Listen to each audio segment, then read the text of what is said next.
आज हम आपको लेके चल रहे हैं मऊगंज जिले में, जहां बहुचर्चित हत्याकांड का एक मामला सामने आया है। मऊगंज जिले के गड़रा गांव में सनी द्विवेदी की कुछ आदिवासियों द्वारा कमरे में बंद कर कर पीट पीट कर हत्या कर दी जाती है, जिसकी सूचना थाना प्रभारी साहेबपुर संदीप भारती को मिलती है। संदीप भारती साहेबपुर थाना प्रभारी सूचना मिलने के बाद अपनी टीम के साथ गड़रा गांव स्थल पर पहुंचते हैं। स्थल पर पहुंचकर वहां आदिवासियों से बातचीत करने के बाद उनको समझ में आता है कि कुछ पुरानी रंजिशों को लेकर यह मामला उलझा हुआ है, जिसको संदीप भारती समझने की और आदिवासियों को समझाने की कोशिश करते हैं, लेकिन हालात काबू से बाहर हो जाते हैं।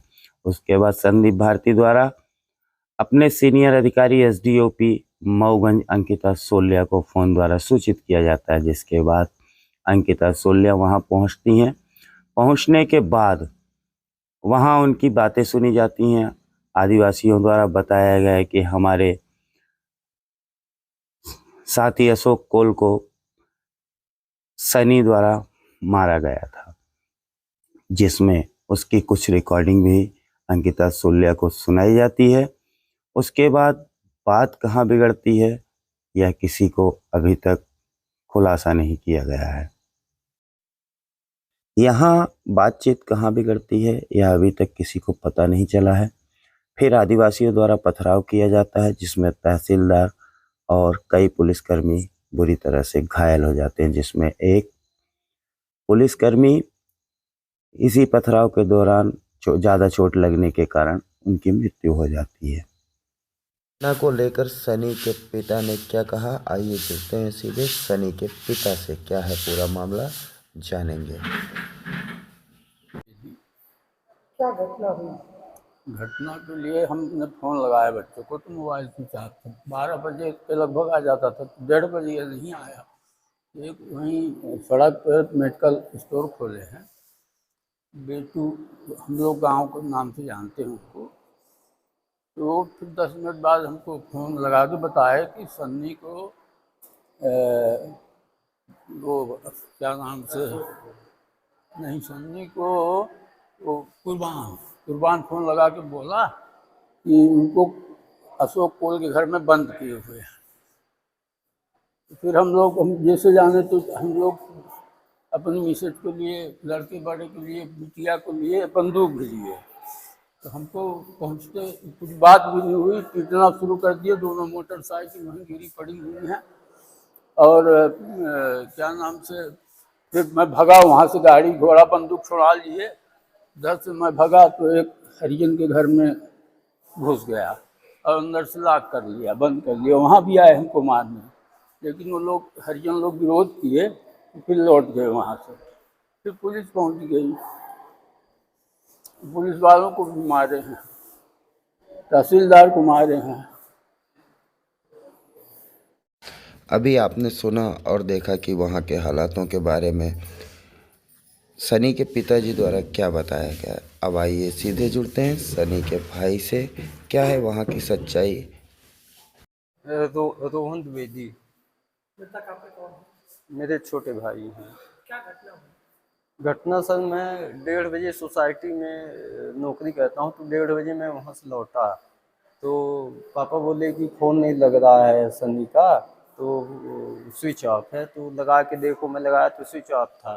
कुछ देर बाद पापा के पास किसी का फ़ोन आता है। पापा मेरे से बोले कि वो अशोक कोल का लड़का उनको घर के अंदर बंद किया है। तो मैं अपनी बहन को लेके चला और पापा मम्मी को लेके चले। जैसे ही हम लोग पहुँचे तो बोले कि जब तक यहाँ पे एसपी कलेक्टर नहीं आएंगे तब तक हम दरवाज़ा नहीं खोलेंगे। इतने में पापा आए, तो पापा को देखते ही इन लोगों ने हमला कर दिया पापा के ऊपर। तो किसी तरह पापा को बीच बचाव करके हम लोग सामने आ गए। तो हमको भी 10-20 लाठी मारे हैं, यहाँ पे मुक्का उक्का मारे, सिर में भी मारने की कोशिश किए, लेकिन मेरी बहन आ गई। तो पिताजी किसी तरह भाग गए वहाँ से और हम लोग भी वहाँ से चले गए। हम लोग को मोबाइल वोबाइल सब छुड़ा लिए, 3-3 गाड़ी तोड़ फोड़ दिए हैं सर। और पता नहीं कब कैसे कहाँ से उसको ले आए और वहाँ पे कब उसको बंदी बनाए सर, इसकी जानकारी नहीं है। कि कितने बजे बंदी बनाए। और उसके बाद 7-8 घंटा तो लगभग बीत चुके हैं, तो पानी नहीं मिला होगा, मारे भी होंगे उनको, मारे होंगे, पानी भी नहीं मिला तो वो घुट के मारे हों, जैसे मारे हों सर, हमको इसकी जानकारी नहीं है।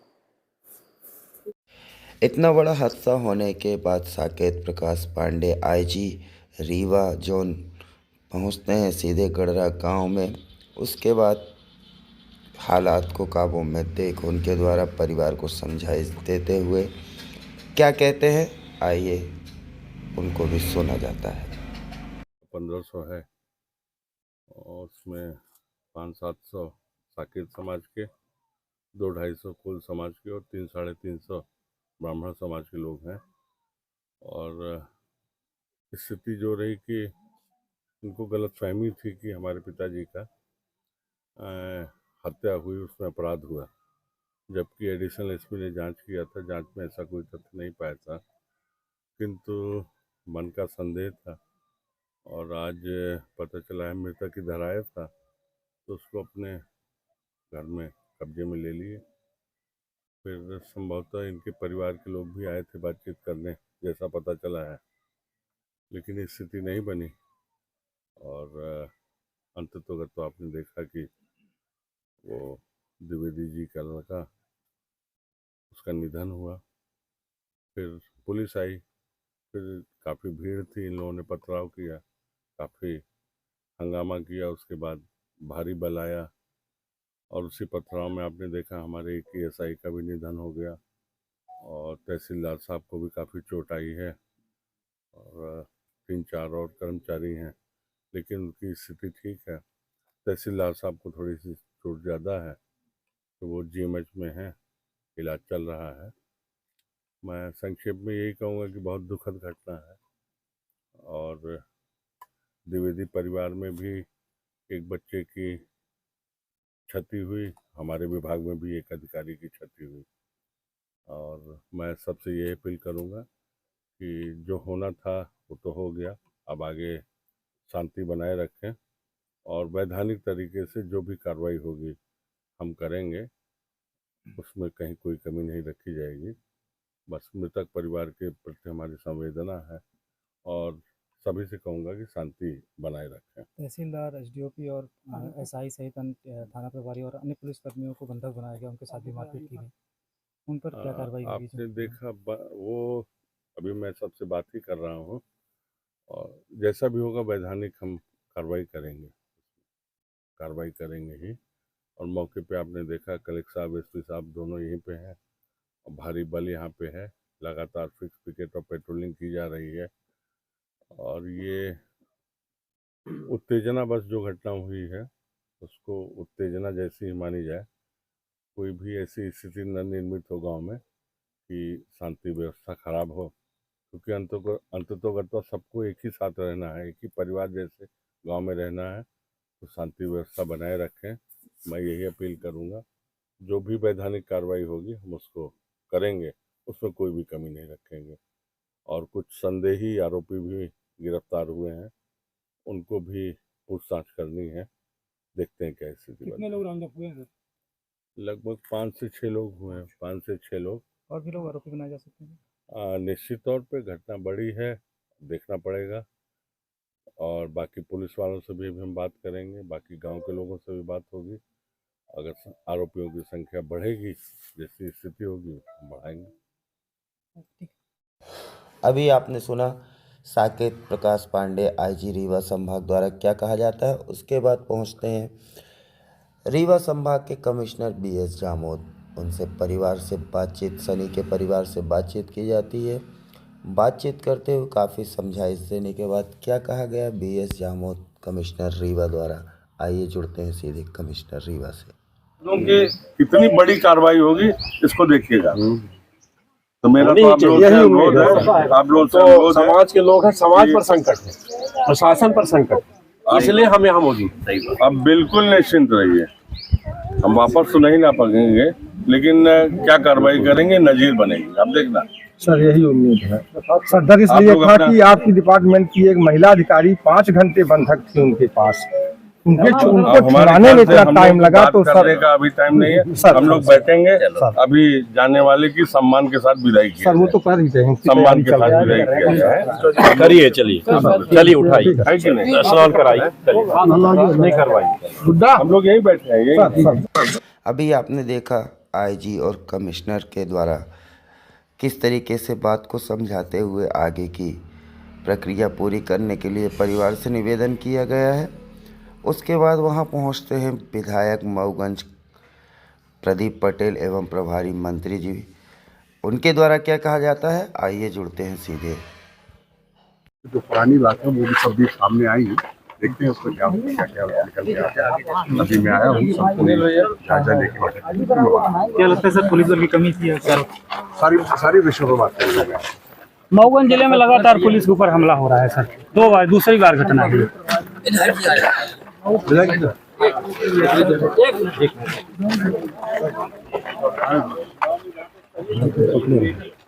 ये वाला लगाएगा सर। 1 बजे से घटना घटती है, 1 बजे के बाद काफी देर बाद जो है तो पुलिस पहुंचती है। इसको लेके आप क्या कहेंगे? देखिए, अब तो ये घटना हुई है, इसको लेकर के वरिष्ठ अधिकारी से बातचीत करके हमारे माननीय प्रभारी मंत्री भी आएंगे और वरिष्ठ अधिकारी आएंगे, जांच करके जो भी इसके पीछे कार्रवाई करेंगे। क्या आप नहीं मानते कि लगातार आपके देखिए, हमारे बीच यहाँ के प्रभारी मंत्री जो है तो लखन पटेल जी पहुंचे हुए। लखन पटेल जी ने अभी श्रद्धांजलि दी है।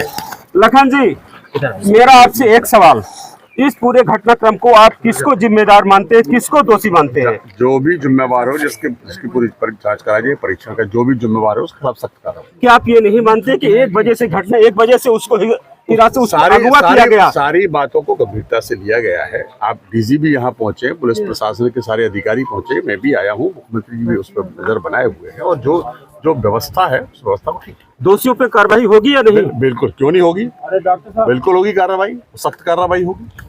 तो आप यहाँ के हैं प्रभारी।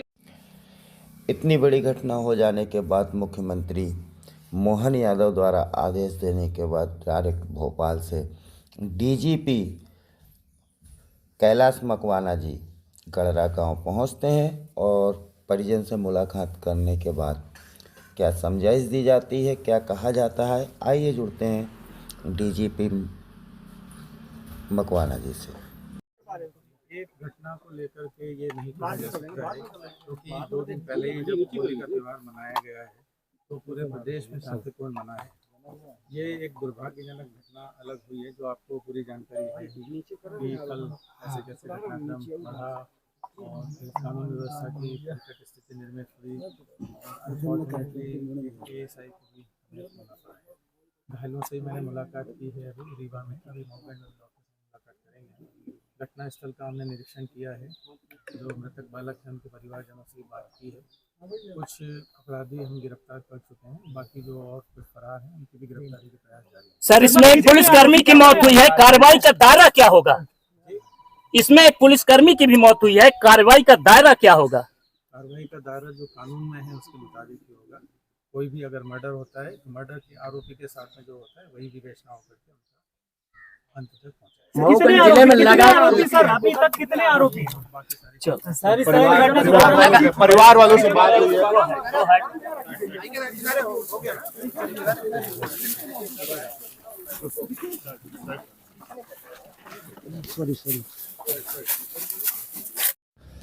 अभी आपने देखा मध्य प्रदेश के डीजीपी द्वारा किस तरीके से आश्वासन देते हुए और पत्रकारों से बचते हुए निकले। उसके बाद मऊगंज पूर्व विधायक सुखेंद्र सिंह बन्ना पहुंचे, उनके द्वारा क्या कहा गया, आइए उनसे भी जुड़ते हैं।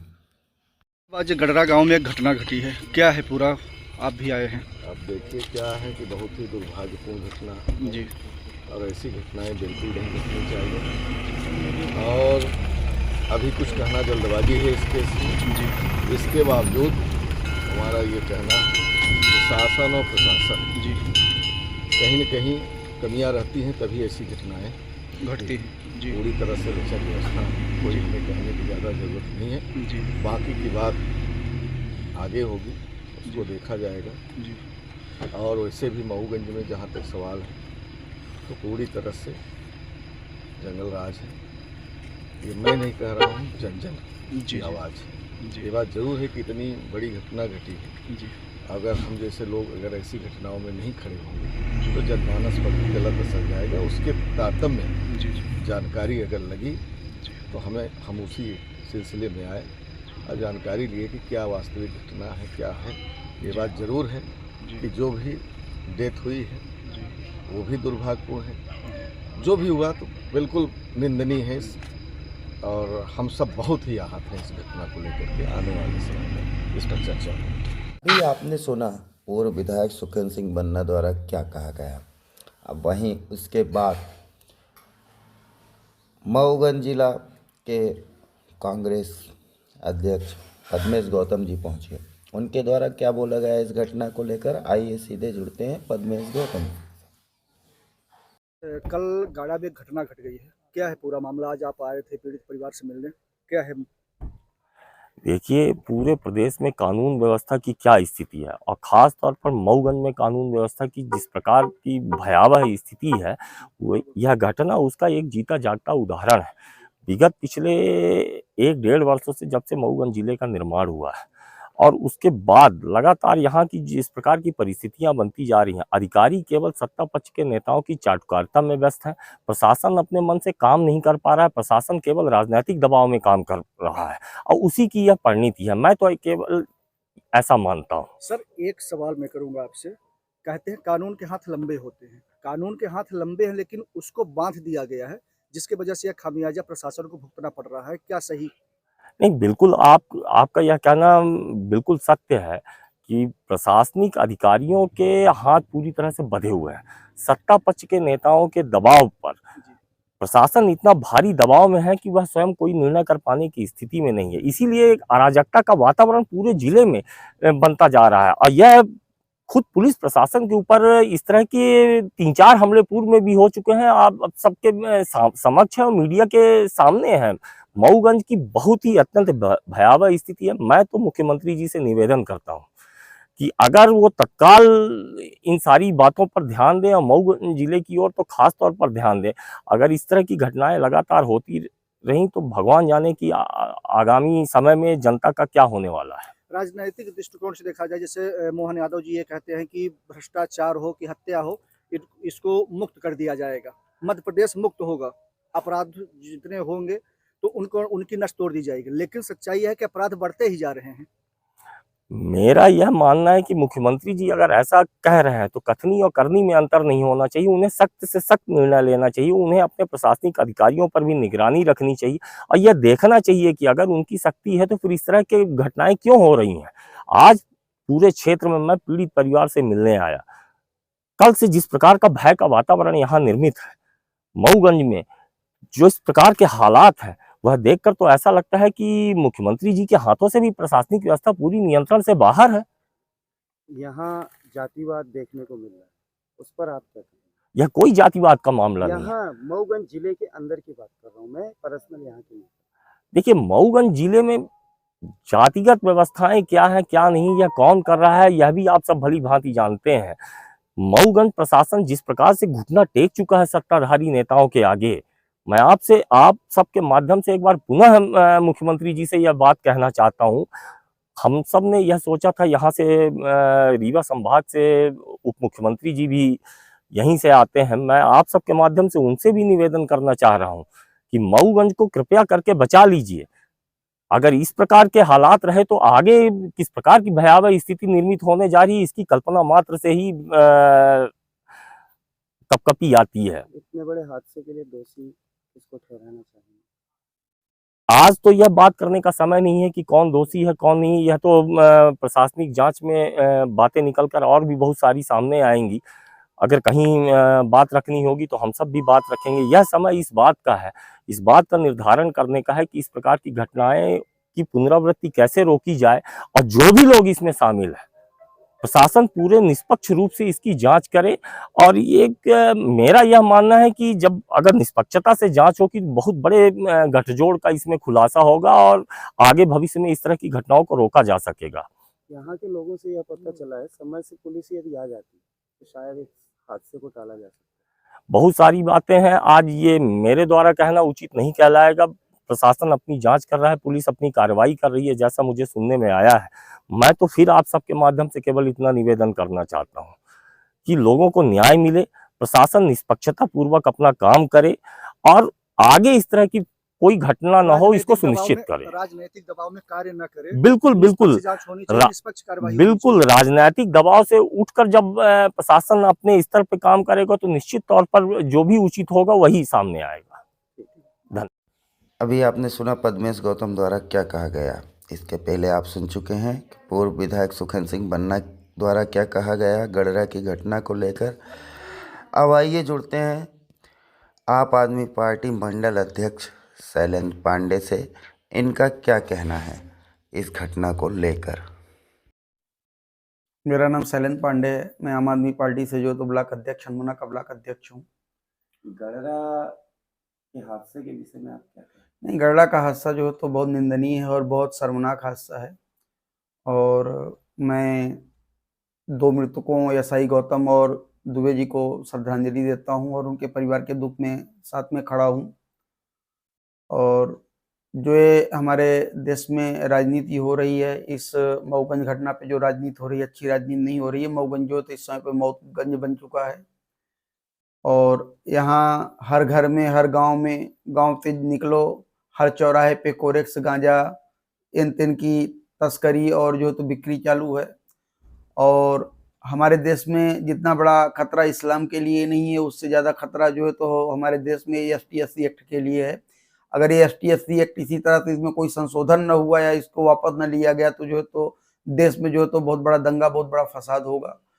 और जितने भी नक्सली हैं, आप छत्तीसगढ़ की बात कर लीजिए, जितने भी नक्सली हैं सब आदिवासी ही हैं और कहीं ना कहीं असर मऊगंज में भी उस नक्सलियों का है, जिसके चलते अपराध गतिविधियाँ आदिवासी लोग कर रहे हैं। तो मैं सरकार से, माननीय नरेंद्र मोदी और मोहन यादव से कहूँगा कि जो है तो इस एक्ट में थोड़ा सुधार लाया जाए। दूसरी बात, आज कानून और जो है तो नेता लोग यहाँ पे आके अपना अपना भाषण देके गए कि कठोर से कठोर सजा दी जाएगी, लेकिन हमको तो ऐसा लगता नहीं, क्योंकि अगर आदिवासियों को ये राजनेता लोग जो तो कठोर से कठोर सजा देंगे तो आदिवासी समुदाय नाराज हो जाएंगे और इनकी वोट बैंक की राजनीति खत्म हो जाएगी। तो सिर्फ ये कहने के लिए आए हैं कि हम कठोर से कठोर सजा देंगे, सख्त कार्रवाई करेंगे, लेकिन कहीं ना कहीं भारतीय जनता पार्टी दबाव में आ जाएगी और भारतीय जनता पार्टी को लगेगा कि जो तो हमारी पार्टी जीतेगी नहीं, कुर्सी खतरे में है, तो आदिवासी समुदाय जो है तो नाराज हो जाएगा। इसके वजह से जो है तो इन पे कोई कड़ा एक्शन न लिया जाएगा, सिर्फ जो तो एक प्रोपोगंडा करके इसको खत्म कर दिया जाएगा, जहां तक मेरा मानना है। और ऐसा कुछ भी नहीं होगा, क्योंकि जो है तो हमारे देश में जो है तो सिर्फ वोट बैंक की राजनीति है। बाकी कोई मरे कोई जिए, सिर्फ दिखावे के लिए कानून और नेता लोग भाषण देके चले जाते हैं कि हम ऐसा कर देंगे, हम वैसा कर देंगे, कठोर से कठोर सजा देंगे, ये करेंगे वो करेंगे, लेकिन ये घटना बहुत निंदनीय है। और मैं सरकार और प्रशासन और शासन दोनों से जो है तो कहूंगा कि इन दरिंदों को, इन आदिवासियों को कड़ी से कड़ी सजा दी जाए और इनके ऊपर बुलडोजर की भी कार्रवाई की जाए और इनको गांव से निकाला जाए। आदिवासी को लेकर कुछ महीने पहले सीधी में एक घटना हुई थी पेशाब करने की। हाँ, मुख्यमंत्री शिवराज सिंह द्वारा जाकर पैर धोकर पप किया गया। हाँ, ये राजनीति है, ये राजनीति है। अब यहाँ ब्राह्मण के साथ ऐसा हुआ तो उस पर कौन आ सकता है? उस पर कोई नहीं आएगा, क्योंकि ब्राह्मण जो है तो ब्राह्मण की जो वोट है जो है तो वो हर नेता जानता है, हर राजनीतिक दल जानता है कि ब्राह्मण एक सुलझा हुआ व्यक्ति है, वो विकास के लिए वोट देगा। लेकिन भारतीय जनता पार्टी ST-SC के जो है तो अगर ST-SC जो है तो टट्टी भी कर देगी तो भारतीय जनता पार्टी के जो है तो लोग उसको उठाएंगे भी और खाने के लिए भी तैयार रहेंगे, क्योंकि भारतीय जनता पार्टी को जो तो वोट बैंक की राजनीति करना है। अब ब्राह्मण के साथ ऐसा हुआ, इस पर क्या कहें? नहीं, ब्राह्मण के साथ में ऐसा हुआ, ये बहुत दुखद घटना है, ब्राह्मण के साथ में ऐसा हुआ। लेकिन ब्राह्मण के साथ में ऐसा होने की बजाय ST-SC एक्ट है, क्योंकि अगर ये ST-SC एक्ट न होता तो यहाँ के आदिवासी जो है तो पागल न होते और जो है तो सर पे चढ़ के न बोलते। अगर ये ST-SC बिल में संशोधन न हुआ तो ब्राह्मण, ठाकुर, गुप्ता, पटेल, कुशवाहा, मौर्य सबकी ये दुर्गति SC-ST के लोग करेंगे और घर पे चढ़ के मारेंगे और जो है तो ये प्रशासन कुछ भी नहीं कर पाएगा। इसमें आप दोषी किसको कहेंगे? हम दोषी कहेंगे ST-SC एक्ट को और यहाँ के जो तो मऊगंज के लूज प्रशासन को कहेंगे। इसमें पुलिस प्रशासन द्वारा काफी ढिलाई बरती। हाँ, बिल्कुल ढिलाई बरती गई। अगर जब फोन गया था, अगर पुलिस वहीं पे अज्ञान हो जाती और तुरंत घटनास्थल पे जाती तो दुबे का जो तो मौत न होती और न गौतम जी की ही मौत होती। जिला बने हुए 2 साल हो गया है, 130 पुलिस कर्मी के साथ जिला चल रहा है, इस पर ये दुर्भाग्य है, मऊगंज का दुर्भाग्य है। 130 पुलिस कर्मियों के चलते ये दुर्भाग्य है। मऊगंज नहीं, ये मौतगंज बन चुका है। यहाँ पे अपराध जो है तो आए दिन बढ़ रहा है, क्योंकि मध्य प्रदेश में सबसे ज्यादा अगर अपराध बढ़ रहा है तो रीवा जिला में बन रहा है। चलिए ठीक है। यहाँ विधायक ही आए, प्रभारी मंत्री आए और देख कर चले गए। सिर्फ ये प्रोपोगंडा करने के लिए आए थे, सिर्फ राजनीति करने के लिए आए थे, बाकी किसी को जो तो सही न्याय देने के लिए नहीं आए थे, सिर्फ दिखाने के लिए आए थे कि हम आए हैं। लेकिन ये सब लास्ट में जो तो ST/SC का समर्थन करेंगे, इन्हीं आदिवासियों का समर्थन करेंगे और इनको जो तो बाइज्जत छोड़ दिया जाएगा, कोई कार्रवाई नहीं होगी, क्योंकि वो वोट बैंक की राजनीति करने के लिए आए थे। क्योंकि आदिवासी समुदाय जो तो भारत में जो है तो 35 से 45% आदिवासी समुदाय है। अगर इनके साथ में दुश्मनी मोल करेंगे, इनको कड़ी से कड़ी सजा देंगे, तो आदिवासी समुदाय भारतीय जनता पार्टी को वोट नहीं देगी, किसी दूसरे पार्टी के साथ चले जाएगी और भारतीय जनता पार्टी की सरकार गिर जाएगी। अभी आपने सुना शैलेंद्र पांडे के द्वारा किस तरीके से भाजपा पर आरोप प्रत्यारोप करते हुए क्या कहा। अब वहीं पहुंचे अखिल भारतीय ब्राह्मण समाज भारत के प्रदेश अध्यक्ष पंडित पुष्पेंद्र मिश्रा, महेंद्र मिश्रा, अंशुल मिश्रा, अशोक भारद्वाज, बीरेंद्र तिवारी, संदीप मिश्रा, दिलीप तिवारी, अशोक तिवारी, शिब्बू, आशीष द्विवेदी, अंकुर मिश्रा एवं संगठन के कई महिला पदाधिकारी उपस्थित रहे, जिसमें मृतक सनी के पिता को 1 लाख का चेक देते हुए अपनी बातें रखी। आइए सीधे जुड़ते हैं, क्या कहा गया। सनी द्विवेदी जी के घर हम लोग अखिल भारतीय ब्राह्मण समाज के पदाधिकारी, हमारी बहनें यहाँ शोक संवेदना व्यक्त करने आए थे, क्योंकि आज रीवा बंद का आह्वान किया गया था और रीवा बंद आज सभी व्यापारियों ने, सभी भाई बंधुओं ने हमारा सहयोग किया। इसके पश्चात कमिश्नर को हम लोगों ने ज्ञापन दिया। उस ज्ञापन के मुख्य बिंदु जो थे कि सुप्रीम कोर्ट के रिटायर्ड जज के साथ इस घटना की निष्पक्ष जांच कराई जाए, जो अपराधी हैं उनके घर को बुलडोजर से तोड़ा जाए, जो हमारे मृतक परिवार के जो मृत हुए हैं उनको 1 करोड़ तथा उनके घर से किसी को, एक व्यक्ति को सरकारी नौकरी दी जाए, और तमाम जो घटनाएं घटित हो रही हैं उसमें त्वरित कार्यवाही करें और फास्ट ट्रैक कोर्ट में इसका तुरंत 1-2 महीने के अंदर अंदर निराकरण करें, तथा यहाँ के मऊगंज के SP और कलेक्टर को तत्काल यहाँ से बर्खास्त करें। ये हमारी मांग थी। इसके पश्चात हम सब यहाँ आए और शोक संवेदना व्यक्त करी है। जैसा कि आप पीछे देख पा रहे होंगे कि यहीं ये घटना घटित हुई है, जो कि हृदय विदारक घटना है, और ये सोच करके रूहें कांप जाती हैं कि किस प्रकार से इन लोगों ने उस छोटे से बालक को मारा होगा। और बहुत सारी चीज़ें ऐसी आ रही हैं कि आने वाले समय में बहुत सारी ऐसी क्लिपिंग भी आएंगी, और हमें ये भी पता चला है कि पुलिस के पास उनकी क्लिप भी है, इन लोगों ने मारते हुए उस लड़के को, और वीडियो भी बनाया है। आप समझो, और मीडिया के चौथे स्तंभ हो आप लोग, और ये बातें पूरे देश में आप लोग प्रचारित और प्रसारित करने की कोशिश करेंगे कि ताकि समाज में इस तरह की कुरीतियाँ और क्रूरता जो पैदा हो रही है तो इसको दूर किया जाए। और शासन प्रशासन को भी हम निवेदन करेंगे कि इसमें त्वरित कार्यवाही करते हुए और जो आरोपी हैं उनको फांसी की सजा दी जाए। अभी आपने सुना अखिल भारतीय ब्राह्मण समाज के द्वारा सनी के घर परिजनों के लिए क्या कहा गया। गड़रा कांड को देखते हुए पंकज पांडे भाजपा नेता मऊगंज के द्वारा पहाड़ी गांव में एक धरना प्रदर्शन किया गया, जिसमें SDM कमलेशपुरी और SDOP अंकिता सूर्या में काफ़ी तीखी बहस देखने को मिली। आइए जुड़ते हैं सीधे पंकज पांडे से। क्या आरोप प्रत्यारोप लगाए गए SDOP एवं कमलेशपुरी के ऊपर? फोन नहीं उठाया, मैंने 10 फोन लगाया, इनने 10 फोन लगाए। आप भी आराम से, आप उंगली दिखा के बात नहीं कर सकते, है ना? वो भी सरपंच है, जनप्रतिनिधि, आप उंगली दिखा के आप भी बात कर रहे हो। आप तो हम नहीं करेंगे, हम भी जननेता है। एसडीएम साहब बोला ना, आप तो बोल रहे हो आप कभी फोन नहीं उठाती हो किसी का? कोई जनप्रतिनिधि बोल रहा है उसकी सुनो तो सही। तो खुद ही प्रशासन के साथ एकदम पूरी तरीके से बोले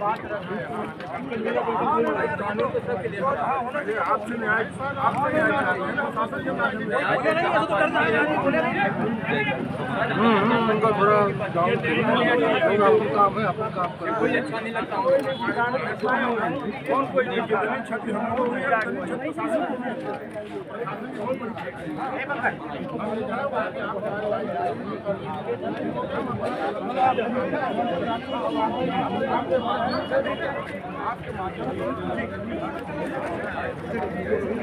बात सही है।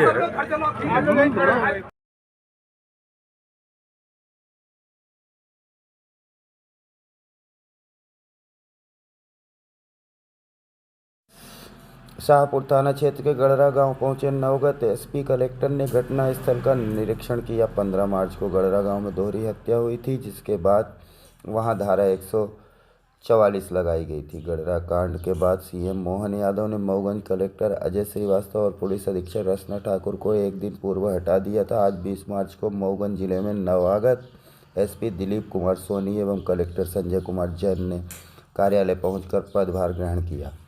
पदभार ग्रहण करने के बाद सायंकाल 5 बजे एसपी और कलेक्टर घटनास्थल का निरीक्षण करने गड़रा गांव पहुंचे, जहां उन्होंने मृतक सनी द्विवेदी के परिवार से भी मुलाकात की। इस दौरान पुलिस अधीक्षक दिलीप कुमार सोनी ने कहा, हम घटनास्थल की समीक्षा कर रहे हैं, सारे पहलुओं का अवलोकन कर रहे हैं। जो भी वैधानिक कार्रवाई है वह जारी है और जो आवश्यक कार्रवाई है वह भी हम करेंगे। एसपी ने कहा, गिरफ्तारियां हो चुकी हैं, जो शेष बचे हैं उन्हें जल्द से जल्द गिरफ्तार करने का प्रयास चल रहा है। आइए जुड़ते हैं क्या कहा गया एसपी द्वारा।